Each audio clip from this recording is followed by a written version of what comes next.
Hello, good morning, and welcome to Working in Wellness. And today we're going to have a short discussion on leaky gut and what is it, and is it actually legit, or is it quackery? So sit back, hit the like button if you like, subscribe to the channel, get the notifications, and we'll get on with it.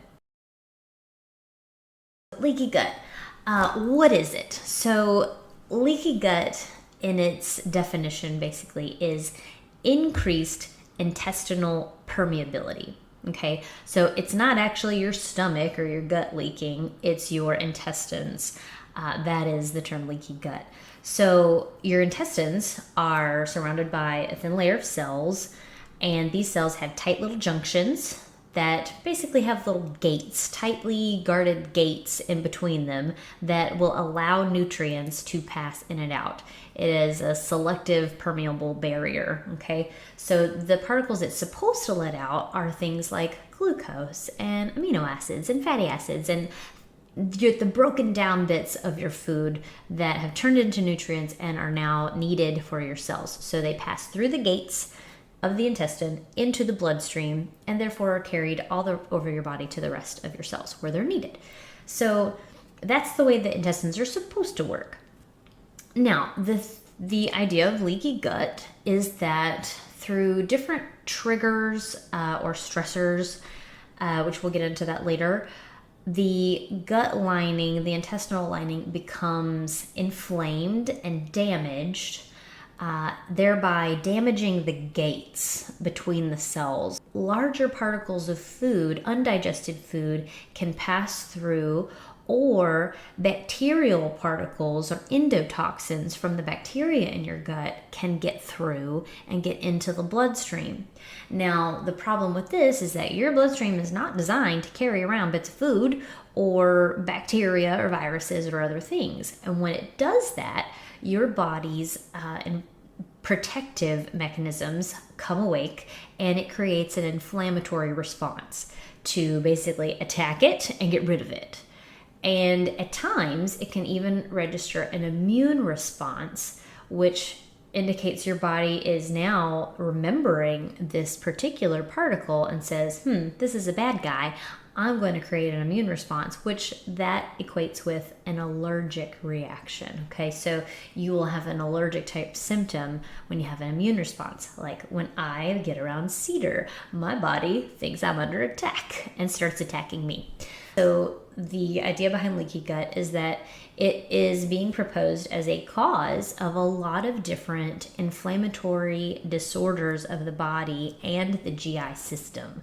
So disorders such as diabetes, obesity, arthritis, rheumatoid arthritis, Hashimoto's, thyroiditis, different gut things like Crohn's, ulcerative colitis, which would be your inflammatory bowel syndromes, your IBS, irritable bowel syndrome, all of these different things, even from fibromyalgia, chronic fatigue syndrome, all of that is kind of now being lumped together as inflammatory disorders, the cause being underlying inflammation. And it's being proposed that maybe leaky gut is a root cause. So that's kind of what leaky gut is. Now we kind of have to look and say, okay, well, what is this backed up by science? Is it legit or not? So first thing I do is I go where normal everyday people are going to look, and what do you pull up on your phone? You pull up Wikipedia, right? That's where all the science is. So let's read what Wikipedia says about leaky gut. Leaky gut syndrome is a hypothetical, medically unrecognized condition. The claims for the existence of leaky gut as a distinct medical condition come mostly from nutritionists and practitioners of alternative medicine. It has been described as a fad diagnosis and states that proponents use this alleged condition as an opportunity to sell a bunch of alternative remedies, including diets, herbal preparations, and supplements. This isn't starting off well. So, if I read that, I'm going to think, well, this is a bunch of hooey. It's quackery. So I go to other sites that are maybe a little more well respected, and usually the modern person is going to go to these sites for different things. So like WebMD or Cleveland Clinic, things like that. And though they are much more gracious towards leaky gut, they still have language in there such as hypothetical diagnosis or a theoretical diagnosis, things like that, that kind of make it seem like maybe it's not really a thing, maybe it's not real. So now I go to the other side of the spectrum, the functional practitioners and the people who are really just, strongly in favor of researching and looking into and treating leaky gut. And,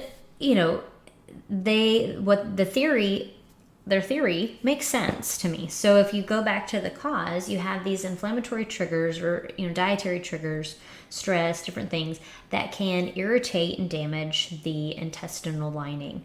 The intestinal lining then becomes more permeable, allowing toxins and things to enter the bloodstream. Bloodstream's not going to like that. It's going to raise an inflammatory or immune response. Well, now, if you imagine something you're eating is triggering this every day, maybe even multiple times a day, for years and years and years and decades, because we rarely change our diets. So if you have this underlying chronic inflammation in your body, that's going to set off a chain of events and possibly epigenetic changes, possibly autoimmune changes. So now let's look at the facts. Okay, so these are actually proven, science research does back it up. So the fact of the state of increased permeability in the intestines has been measured and proven. There is, in certain patients, a state of increased intestinal permeability or leaky gut. The state of leaky gut does exist. This has been proven and tested by labs. So another fact, they have tested and measured different patients with inflammatory bowel disorders, celiac, IBS, and other chronic gut disease, and they have associated a definite link between the patients that have these disorders also have increased intestinal permeability. So we do have a direct link. All right, so another fact, chronic low-grade levels of inflammation are factors that are associated with different disease states such as obesity, diabetes, arthritis, chronic fatigue syndrome, asthma, fibromyalgia, and liver disease. These states are linked with chronic low-lying inflammation. Also, fact, people diagnosed with these chronic GI diseases do have increased levels of intestinal permeability. They also have increased levels of these particles and endotoxins that we're talking about in their bloodstream. So they've measured their serum and they have found these particles are present. Looking at all of these things, I think it's safe to say, yes, leaky gut is a thing. It is real. Low-lying levels of inflammation in the body, they are real. Now, here's the question though, and this is the legit question that research needs to answer.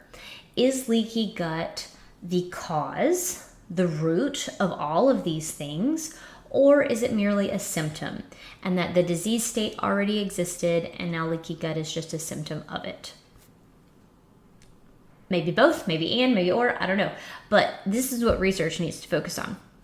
So this is the question that we have to answer. Now, for me, when I look at this evidence, I'm saying, okay, yes, leaky gut's legit. It's a thing.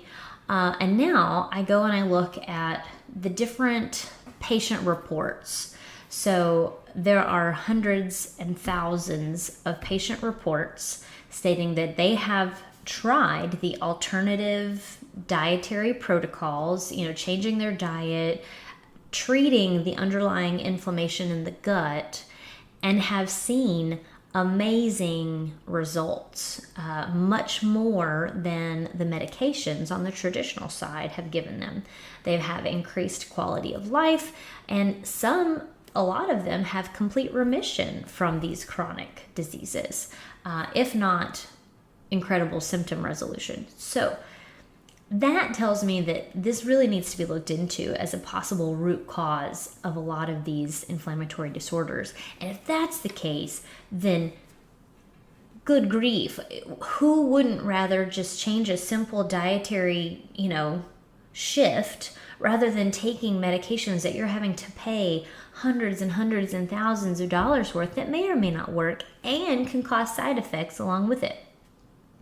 Now, not saying you may not need those, you might. It's not bad. Medication is not bad. I'm a nurse practitioner. I prescribe medication all the time. So this is not a bad thing. But if you could get the same or better results with diet or combined together, this is what research needs to look at. So in my mind, yes, this is a thing. It needs to be studied more. It needs to be talked about more.